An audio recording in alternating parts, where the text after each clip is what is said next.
السلام علیکم ناظرین، آپ کا میزبان اسلم موسیٰ آپ کی خدمت میں حاضر ہے اور آپ دیکھ رہے ہیں لاہور کی باتیں۔ لاہور کی باتوں کی طرف سے ایک نئی بات لے کر آپ کی خدمت میں حاضر ہوا ہوں۔ ناظرین، آج میں ایک ایسی دکھ بھری داستان لے کر آیا ہوں۔ عائشہ اکرم جن کا نام ہے، وہ ایک یوٹیوبر بھی ہیں اور ٹک ٹاک سٹار بھی ہیں۔ وہ ہیپی انڈیپینڈنس والے دن 14 اگست کے دن وہ اپنی ٹیم کے ہمراہ مینار پاکستان ہیپی انڈیپینڈنس ڈے منانے کے لیے جاتی ہیں۔ تو وہاں پہ نوجوان جو نسل ہے، جنہیں اقبال ہم کہہ گئے ہیں کہ نوجوان شہین ہیں، ہمارے شہین کی طرح ہیں۔ تو اقبال کے شہینوں نے کیا کیا ناظرین، کہ ان سے سیلفیز لیں۔ تو سیلفی لیتے لیتے کہ اتنی زیادہ پبلک ہو چکی تھی کہ ایٹ اے ٹائم 300 سے 400 بندہ تقریباً وہاں پہ اکٹھا ہو چکا تھا۔ تو جب ناظرین اتنی پبلک اکٹھی ہوئی تو وہاں پہ ان سے عائشہ اکرم سے انہوں نے نازیبا حرکتیں کی، ان کے کپڑے پھاڑ دیے۔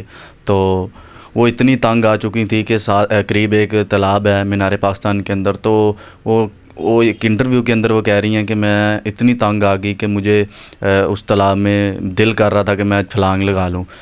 تو ناظرین، انہوں نے ایسا نہیں کیا۔ تو اس کی جو ٹیم ہے اور انہوں نے ایف آئی آر بھی درج کروا دی ہے کہ 400 بندہ ہے، تقریباً 400 بندے کے خلاف انہوں نے ایف آئی آر درج کروا دی ہے۔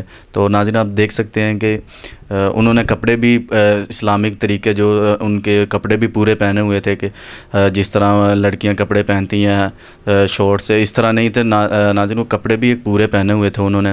تو اقبال کے شہین دیکھ لیں آپ کیا کر رہے ہیں۔ تو اقبال تو ہمیں کہہ گئے تھے نوجوان ہماری جو نسل ہے وہ شہین ہے۔ تو ہمارا ان سے رابطہ ہو رہا ہے، تو جلد ان کا انٹرویو ہمارے اس چینل پہ پورا آ جائے گا، تو ہمارے چینل کے ساتھ جڑے رہیں۔ تو ناظرین، اپنے بھی کمنٹس میں رائے ضرور دینی ہے کہ یہ حرکت اچھی تو نہیں ہے۔ ناظرین، آپ نے بھی اپنی رائے پر ضرور دینی ہے کہ اقبال کے شہین یہ کیا کر رہے ہیں، ہماری نوجوان نسل ہے۔